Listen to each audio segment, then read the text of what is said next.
Exam எப்படி இருந்துச்சு? நல்லா இருந்துச்சா? கொஸ்டின்ஸ்லாம் ஈஸியா? நீ படிச்சுட்டு போனது எல்லாமே வந்துருந்துச்சா? மேத்ஸ் எக்ஸாம்க்கு இந்த எக்ஸாம் எப்படி இருந்துச்சு? நல்லா இருந்துச்சு. எவ்வளவு மார்க் வரும்? 90 மார்க் வந்துரும். ஓகே, நன்றி. தம்பி, எக்ஸாம் எப்படி இருந்துச்சு? ஈஸியா இருந்துச்சா? எக்ஸாம் எப்படி ஈஸியா? எவ்வளவு மார்க் வரும்? 80 மார்க் எடுத்துடா. ஓகே, நன்றி. கொஸ்டின்ஸ்லாம் எப்படிடா? ஈஸியா இருந்துச்சா? எவ்வளவு மார்க் வரும்? 50. புக்ல எல்லாம் கேட்டிருந்தாங்களா? எல்லாமே புக்ல இருந்ததானா? கொஸ்டின்ஸ் எப்படி? கொஞ்சம் ஈஸியா இருந்துச்சா? உங்க புக்ல இருந்ததா எல்லாமே வந்துருந்துச்சா? ஏதாவது அவுட் ஆஃப் சிலபஸ் ஏதாவது? உங்க டீச்சர் சொன்னதா எல்லாமே வந்துச்சா? எவ்வளவு மார்க் வரும்? ஒரு 70 கிட்ட வந்துரும். ஓகே, நன்றி. என்ன எக்ஸாம்? சயின்ஸா? கொஸ்டின்ஸ்லாம் எப்படி இருந்துச்சு? கொடூரமா இருந்துச்சா? உங்க டீச்சர் சொன்னது எதுவுமே வரலையா?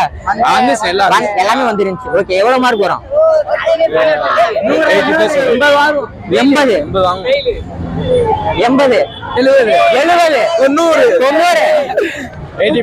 101 மார்க். 100 மார்க் தானே? ஒரு மார்க் எக்ஸ்ட்ரா போட்டுருவாங்களா? சரி, உங்க புக்ல இருந்தது எல்லாமே வந்துச்சு, எல்லா புக்ல இல்லாததா கேட்டுருந்தாங்க. எல்லாமே வந்துருந்துச்சு. ஈஸியா வந்துச்சான எழுதலையா? எல்லாமே எழுதிட்டீங்க. கொடூரமா இருந்துச்சு. எல்லாத்தையும் மனமா எழுதிட்டீங்க. எழுதியாச்சு. ஓகே, நன்றி.